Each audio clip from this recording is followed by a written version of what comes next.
नमस्कार, आपका हार्दिक स्वागत और अभिनंदन है ज्योतिष कलश यूट्यूब चैनल पर। मैं नृपेन हर्ष आज आपका हार्दिक स्वागत और अभिनंदन करता हूं एक नए विषय के साथ में। राहु और केतु के राशि परिवर्तन और गोचर के कारण से कन्या राशि के जो भी जातक हैं और जिनकी कन्या राशि है उनके लिए वीडियो महत्वपूर्ण रहने वाला है, क्योंकि राहु और केतु जो कि 18 मई 2025 को राशि परिवर्तन करेंगे, गोचर करेंगे, तो इसका कन्या राशि के जो भी जातक हैं उनके जीवन पर क्या प्रभाव पड़ने वाला है, क्या शुभत्व की प्राप्ति जो है राहु केतु ने करवाएंगे और कहाँ सावधानी रखने की आवश्यकता रहेगी और कौन से वो उपाय हैं जिन्हें वो करते हुए आप राहु और केतु के नकारात्मक प्रभावों में कुछ राहत पा सकते हैं। तो ज्यादा समय नहीं लेते हुए मैं आपको मूल विषय पे लेके आना चाहूंगा। 18 मई 2025 को राहु और केतु का राशि परिवर्तन होगा और जहां तक कन्या राशि की अपने बात करें तो आपकी राशि में जो है राहु जो है छठे भाव में कुंभ राशि में गोचर करेंगे और वहीं केतु जो है वो आपके द्वादश भाव में यानी कि 12वें भाव में जो है गोचर करेंगे। छठे भाव में राहु का गोचर होने के कारण से यहाँ कहना अतिशयोक्ति नहीं होगी कि कन्या राशि के जो भी जातक है उनके लिए ये गोचर काल जो है किसी वरदान से कम नहीं है, आपके लिए संजीवनी का कार्य करेगा और बहुत शुभाशुभ जो है परिणाम लेकर के राहु बिल्कुल पॉजिटिव वे में आपको रिजल्ट देंगे। बहुत सुंदर जो है स्थितियां आपकी राशि में जो है बनने जा रही है। लेकिन यहाँ मैं कहना चाहूंगा, मैं जो विश्लेषण आपको आज दे रहा हूं वो राहु और केतु के गोचर का रहेगा। आपकी कुंडली कौन सी स्थिति में है, मजबूत स्थिति में है, अन्य जो ग्रह हैं वो अगर मजबूत स्थिति में अगर आपके हैं तो आपके लिए तो बेहतर समय जो है रहने वाले हैं 18 महीने। अन्यत्र आप अपने कुंडली के अन्य ग्रहों और अन्य जो है दशाओं को भी आप निरीक्षण और विश्लेषण किसी एस्ट्रोलॉजर से करवा करके आगे बढ़े तो आपको लाभ मिल सकता है। बाकी राहु और केतु का गोचर कन्या राशि के जातकों के लिए बहुत बहुत शुभाशुभ फल जो है लेकर आए हुए हैं।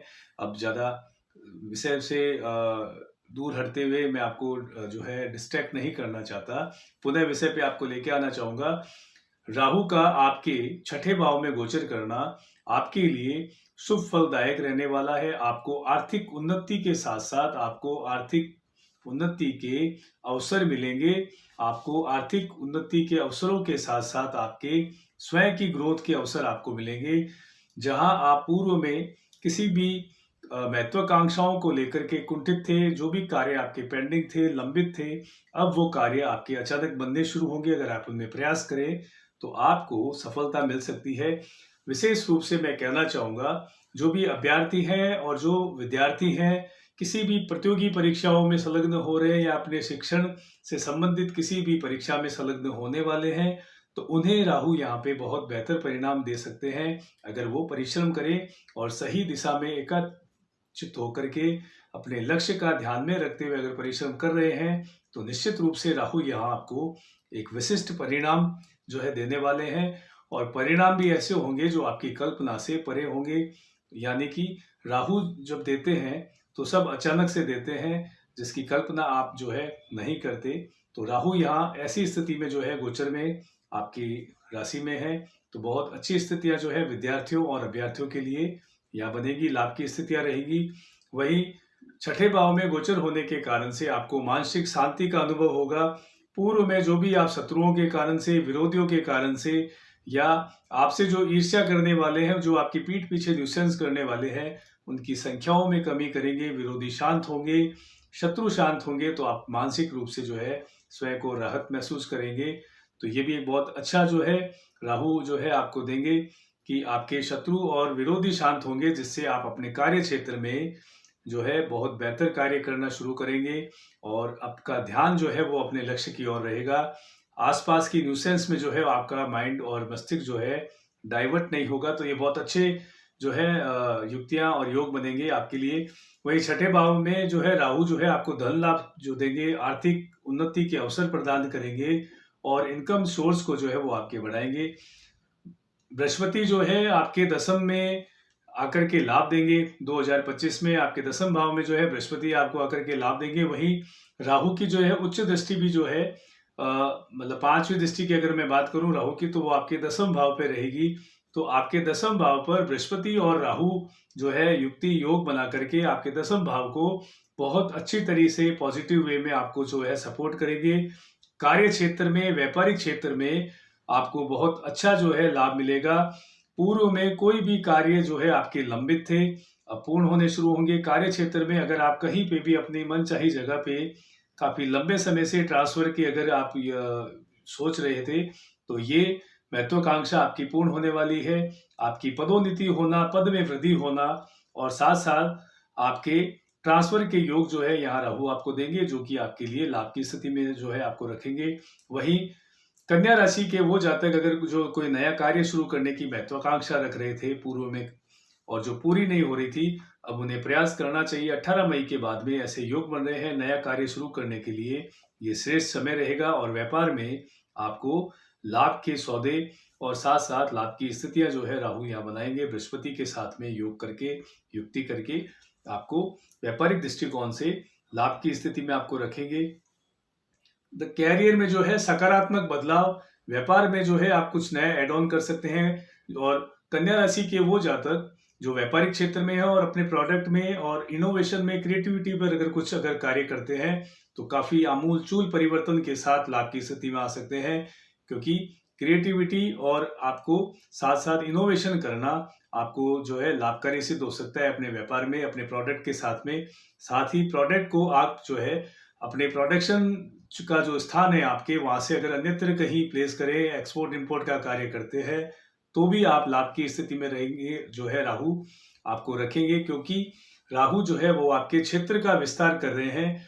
तो आपका ट्रांसफर होना, साथ ही अगर जो व्यापारी है उनके प्रोडक्ट को अगर आप कहीं अन्यत्र प्लेस करते हैं, तो आप लाभ की स्थिति में आप जो है रहेंगे, क्योंकि राहु ऐसे योग बना रहे हैं। ये समय जो रहेगा व्यक्तिगत रूप से आपके स्वयं के विकास का रहेगा, कैरियर के दृष्टिकोण से जो है ग्रोथ का रहेगा, व्यापारिक दृष्टिकोण से व्यापार में ग्रोथ का रहेगा। तो राहु यहाँ आपको ग्रोथ देंगे और जहाँ राहु देखते हैं, जहाँ राहु बैठते हैं, तो उस भाव से संबंधित फलों में वृद्धि कर देते हैं और अचानक वृद्धि देते हैं। जहाँ शनि जो है वो परिश्रम के बाद में जो है सफलता दिलवाते हैं, वही राहु जो है अचानक से लाभ की स्थितियां पैदा करते हैं, जो आपकी कल्पना से परे होती है। और जब लेने पे राहु आते हैं, तो अचानक से ही सब कुछ ले लेते हैं। तो ये राहु की विशेषता है। राहु किसी भी प्रकार के बाउंडेशन में जो है नहीं रहते, जबकि शनि जो है आपको आपके कर्मों के आधार पर और परिश्रम के बावजूद भी फल जो है वो बहुत धीरे-धीरे देते हैं। यहाँ ऐसी किसी भी बाउंडेशन पे जो है राहु नहीं है, आपको अचानक से लाभ की स्थितियाँ पैदा करेंगे, जिसकी कल्पना आपने नहीं की होगी। बट मैं यहाँ कहना चाहूँगा कि आपको विशेष रूप से, क्योंकि राहु जो है भ्रम की स्थितियाँ भी पैदा करते हैं, कन्फ्यूजन की स्थितियाँ भी पैदा करते हैं। तो जहाँ एक और आपको कार्य क्षेत्र में दसम भाव के एक्टिव होने के कारण से लाभ की स्थितियाँ बनेगी, वहीं अति उत्साहित होकर के आप कुछ गलत निर्णय न लेवें और धर्म परायणता से और ईमानदारी से जो है आप अपने आर्थिक उन्नति की ओर कार्य करें। किसी का भी अहित करते हुए आप कार्य न करें, क्योंकि शनि जो है वो भी आपको जो है इसके बुरे परिणाम दे सकते हैं। तो राहु आपको शॉर्टकट देंगे, गेम करवाएंगे, लाभ की स्थिति में रखेंगे। वही जो है आपको शनि जो है विशेष रूप से आपको कर्मों के आधार पर जो है फल देने वाले हैं। तो यहाँ मैं कहना चाहूँगा विवेक से और धर्म परायणता से जो है वो आप कार्य करें, आप लाभ की स्थिति में रहेंगे। और दसम भाव के एक्टिव होने के कारण से कन्या राशि के वो जातक जो राजनीति क्षेत्र से जुड़े हुए हैं, उन्हें विशेष रूप से राहु या लाभ की स्थिति में रखेंगे, बृहस्पति लाभ की स्थिति में रखेंगे। राजनीति के क्षेत्र में आपको कोई बड़ा पद मिलना, प्रतिष्ठा मिलना, मान सम्मान मिलना, यह राहु आपको बड़ा फेम दे सकते हैं। तो यहाँ बहुत अच्छी स्थितियां जो है बन रही है। और दसम भाव के एक्टिव होने के कारण से अगर आप जो भी कार्य क्षेत्र आपका है, चाहे वो आप सरकारी क्षेत्र में है, चाहे आप प्राइवेट जॉब में है या आप किसी व्यापारिक क्षेत्र में है, तो व्यक्तिगत रूप से जो है आपकी प्रतिष्ठा बढ़ना, मान सम्मान बढ़ना और आपको फेम मिलना, ये सब राहु आपके साथ जो है सकारात्मक परिणाम आपको देंगे इसी क्षेत्रों में। तो ये बहुत उत्कृष्ट समय जो है वो आपका रहने वाला है। आईटी क्षेत्र से और जो सोशल मीडिया से जुड़े हुए लोग हैं या किसी यूट्यूब, अगर वो इन्फ्लुएंसर हैं, यूट्यूबर हैं, तो उन्हें विशेष रूप से लाभ की स्थितियां देखने को मिलेगी। कंस्ट्रक्शन का वर्क अगर आप कोई करते हैं जहाँ तक, या पेट्रोलियम या शिक्षा से संबंधित जुड़े हुए किसी क्षेत्र में वो है, तो उन्हें लाभ की स्थितियां देखने को मिलेगी। अपने कैरियर में वो ग्रोथ ले सकते हैं और उन्हें पद में वृद्धि की जो है संभावना यहाँ राहुदेव बनाएंगे। और राहु की दृष्टियों की अगर मैं बात करूं तो 11वें भाव पर राहु की दृष्टि होने के कारण से दूरस्थ क्षेत्रों से आपको लाभ हो सकता है, अपने जन्म स्थान से बाहर आपको लाभ हो सकता है। दूरस्थ क्षेत्रों की आप यात्राएँ कर सकते हैं और वो यात्राएँ कार्य क्षेत्र को लेकर भी हो सकती है, धार्मिक हो सकती है और आप व्यक्तिगत यात्राओं पे भी जा सकते हैं क्योंकि राहु जो है यहाँ पे यात्राओं के योग बनाएँगे और जो जातक एक्सपोर्ट-इम्पोर्ट का कार्य करते हैं, वो 11वें भाव पर जो है एक्टिव होने के कारण से, राहु की दृष्टि के कारण से एक्सपोर्ट-इम्पोर्ट के कार्य में आपको लाभ मिल सकता है और वहीं 11वें भाव को एक्टिव करके आपको धन लाभ की स्थितियाँ राहु पैदा करेंगे।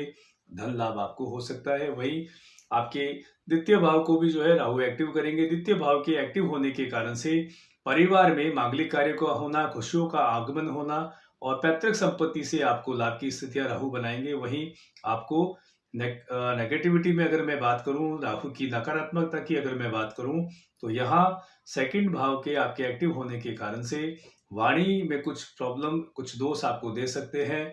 तो संवाद में विशेष रूप से आप ख्याल रखें और इनकम के सोर्सेज जो है राहु आपको सेकंड हाउस को एक्टिव करके आपको देंगे। इनकम के सोर्सेज आपको मिलेंगे और धन संचय करने में आपको जो है सफल बनाएंगे।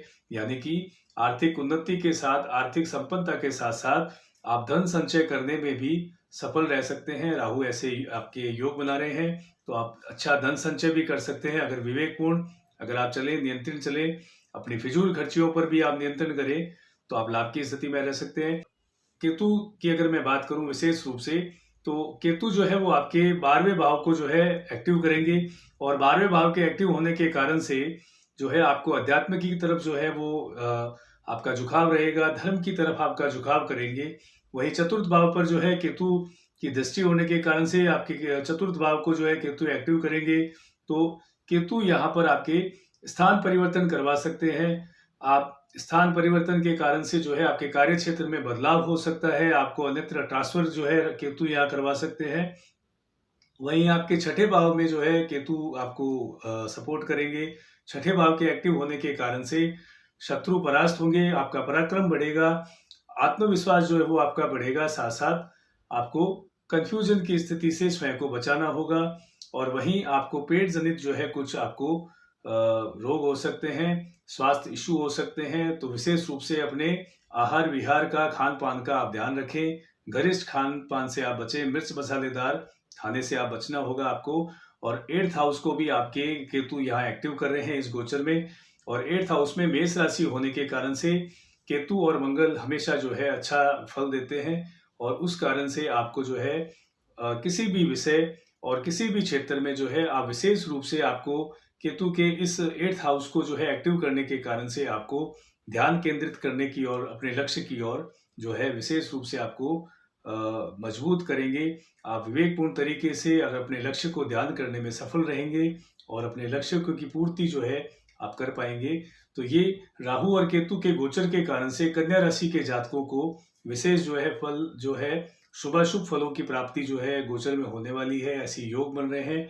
और अगर मैं उपायों की अगर बात करूं तो 7 अनाज जो है वो आपको पक्षियों को देना लाभ की स्थिति में रख सकता है। वहीं शिवलिंग पर नियमित रूप से आप जो है पंचामृत अर्पण करें, आप लाभ की स्थिति में रहेंगे और राहु और केतु के जो है सकारात्मक परिणामों में जो है और वृद्धि होगी। वहीं आपको कुछ हेल्थ इश्यू वगैरह जो केतु के कारण से है, तो कुत्तों की सेवा करना आपके लिए लाभ की स्थिति में रखेगा आपको। वही अपने घर में जो आप पोछा लगा रहे हैं, वो आप गोमूत्र जो है डाल करके लगाएं, तो आपको विशेष लाभ की स्थितियां रहेंगी। एक नई राशि के साथ में फिर से आपसे मुलाकात होगी। तब तक के लिए मैं नरपेन हर्ष बहुत बहुत शुभकामनाओं सहित आपसे आज्ञा चाहता हूँ। नमस्कार।